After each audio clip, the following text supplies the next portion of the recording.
Heavy albums from 1990, still riding the coattails of the late 1980s, with the media throwing heavy bands and hair bands in the same category, and the transition of alternative and grunge bands. Thankfully, we had Headbangers Ball, and if you're from SoCal like me, we had K&AC, both of these coexisting from the mid-80s to the mid-90s. This is also the transition period where heavier bands were getting into the groove, but not 100% abandoning their thrash elements.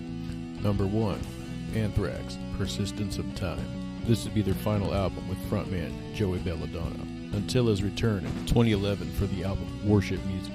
This would be the band's 5th album as well, and they were nominated in 1991 for a Grammy Award for the Best Metal Performance. The singles of the album are Joe Jackson's Got the Time and the original track, In My World. Anthrax performs the song In My World on an episode of Married to Children called Dinner with Anthrax.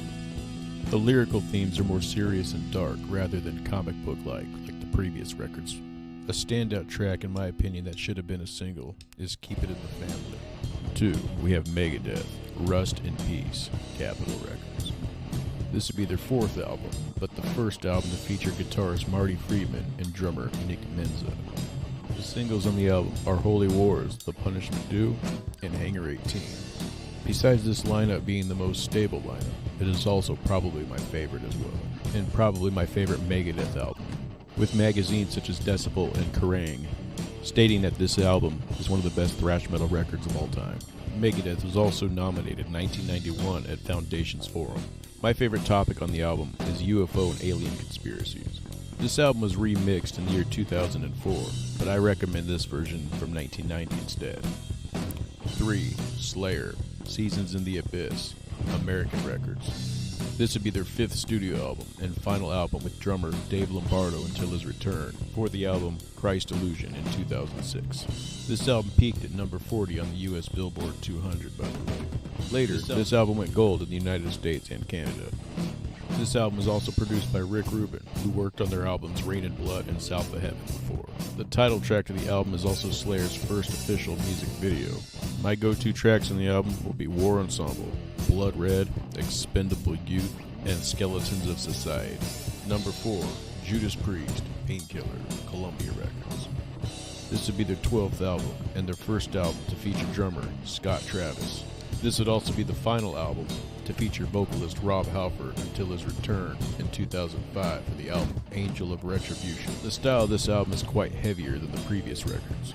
This album also defines what the band still sounds like to this day. The singles for the album will be the title track Painkiller and A Touch of Evil. Ian Hill is credited for playing bass but might not actually appear on the album. The album was certified gold in 1991. Painkiller received a Grammy nomination but lost to Metallica, covering the song Stone Cold Crazy by Queen. Number 5, The Obsessed, self-titled, Hellhound Records. The album was recorded in 1985 but shelved by Metal Blade Records. And with this album finally getting released 5 years later, this inspired singer Scott Wino Weinrich to leave St. Vitus and reform The Obsessed. The style of The Obsessed would be doom metal, stoner rock, and even punk. So if you're a fan of Corrosion of Conformity or Motorhead, this is a band you might want to check out. This album also got the reissue treatment by Relapse Records in 2017 and features demos and live tracks as bonus material. Though the main album features 9 tracks, there were 10 tracks recorded during this time frame as well that were never released. And hopefully one day those get a reissue treatment as well. Number 6, Alice in Chains, Facelift, Columbia Records. This would be their debut album. The singles for the album were Man in the Box and We Die Young, even though I did hear See a Sorrow, Bleed the Freak, and Sunshine on the radio plenty of times. Good old K&AC 105.5 Pure Rock. Love that shit. Anyway, Man in the Box was nominated for a Grammy in 1992, and the album went certified gold in 1991. And then the motherfucker went triple platinum. Fuck yeah. And it's also one of Ozzy's top 10 favorite metal albums. Number 7, Pantera, Cowboys from Hell, Atlantic Records. This would be their major label debut, but their 5th album overall. This album is a perfect blend of groove metal and thrash metal. Pantera was turned down by every major label on the planet like 28 times before this album came out. Mark Ross, who worked for Atco Records, was stranded in Texas due to a hurricane.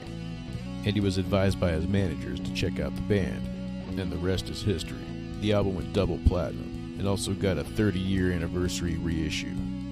Number 8, I'm going to go with an obscure one from the mainstream, and that's Ex-Hoarder, Slaughter in the Vatican, on Roadrunner Records. I'm going to bring this band up because they deserve a lot of credit. This band's been around the New Orleans metal scene since the mid-80s. And it's been said before in many sources that Ex-Hoarder created the groove metal sound that Pantera is known to sound like. And I too am going to stand by that fact. And it's evident when you hear the Get Rude demo, as well as the Slaughter in the Vatican demo version that came out a couple years before the album. The whole album is kick-ass, but my go-to tracks on this would be Homicide, Desecrator, and Ex-Hoarder, and probably Legions of Death as well. And frontman Kyle Thomas has had many, many bands after this band's demise, such as Floodgate. He even joined Alabama Thunderpussy for their final album.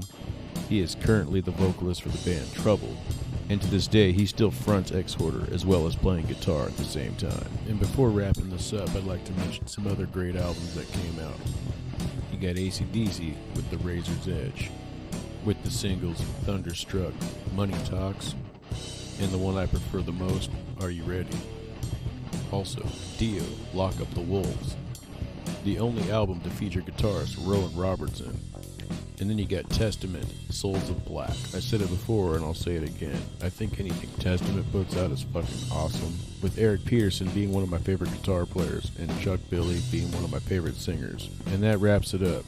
And if you have any idea or anything that you suggest, let me know. Leave it in the comments. Thank you. And thank you for checking out Mean Street Journal. Until next time, be sure to like, subscribe, and hit the fucking bell. Please and thank you. Be sure to check out Mean Street Journal on Spotify and other social network sites. And TeePublic has Mean Street Wear for all your offensive apparel needs.